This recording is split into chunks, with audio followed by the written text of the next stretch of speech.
नमस्कार, माली समाचार हिंदी में आपका स्वागत है। मैं दिनेश माली।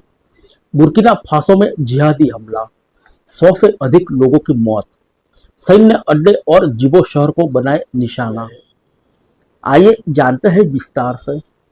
उत्तरी बुर्किना फासो में एक जिहादी संगठन ने सैन्य अड्डों और जिबो शहर सहित कई स्थानों पर हमला किया। हमले में 100 से ज्यादा लोगों की मौत हो गई।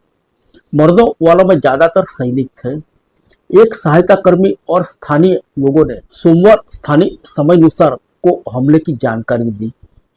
बुर्किना फासो के सबसे प्रभावित इलाकों में काम करने वाले एक सहायता कर्मी ने बताया कि रविवार तड़के सैन्य अड्डे और जिबो शहर सहित कई स्थानों पर हमला हुआ।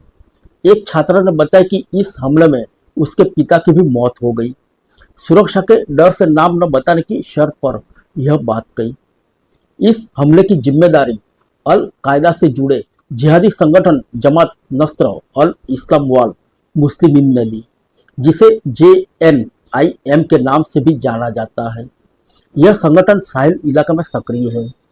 बुर्किना फासो अब सैन्य जुटा द्वारा संचालित है। देश की आबादी 23 मिलियन है। यह देश अफ्रीका के साहिल क्षेत्र में आता है, जो आतंकवाद और हिंसा से सबसे बुरी तरह से प्रभावित है। 2022 में 2 बार तख्तापलट की वजह से भी हिंसा हुई थी, जिसके परिणाम स्वरूप बुर्किना फासो की लगभग आधे हिस्सा सरकार के नियंत्रण से बाहर हो चुका है। सुरक्षा बलों पर भी कानून से बाहर हत्याओं के आरोप लगे हैं। हमले से पहले लड़ाकों ने सभी प्रवेश चौकियों पर कब्जा किया। सहायता कर्मी और साहिल पर ध्यान केंद्रित करने वाले एक स्वतंत्र विश्लेषक चार्ली वेब ने बताया कि रविवार सुबह 6 बजे कई जगहों पर एक साथ हमला शुरू हुआ। सहायता कर्मी ने कहा, JNIM के लड़कों ने बुर्किना फासो की वायु सेना को तितर-बितर करने के लिए एक साथ 8 जगहों पर हमला किया। सबसे बड़ा हमला जियो में हुआ, जहां JNIM के लड़ाकू लड़कों ने सैन्य शिविर और आतंकवाद विरोधी इकाई के शिविर पर हमला किया। इसके चलते लड़कों ने शहर के सभी प्रवेश चौकियों पर कब्जा कर लिया।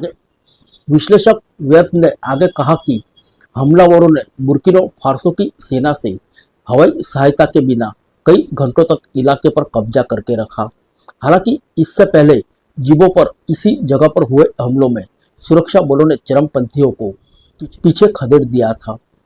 खोपान सेंटर सुरक्षा थिंक टैंक में सहल विशेषज्ञ वसीम नस्र ने कहा कि रविवार सुबह किया गया यह हमला दर्शाता है कि बुर्किना फासो में JNIM पहले से ज्यादा ताकतवर और सक्रिय है।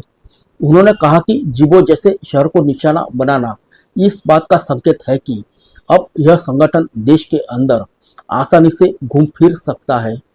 विश्लेषकों ने चेतावनी दी कि सैन्य जुटा की रणनीति, जिसमें अप्रशिक्षित आम नागरिकों को मिलिशिया बनाकर भर्ती किया जा रहा है, उसने अंतर जातीय तनाव को बढ़ावा दिया है। फिर मिलेंगे अगले बुलेटिन में अन्य किसी खबर के साथ। तब तक के लिए इजाजत दीजिए।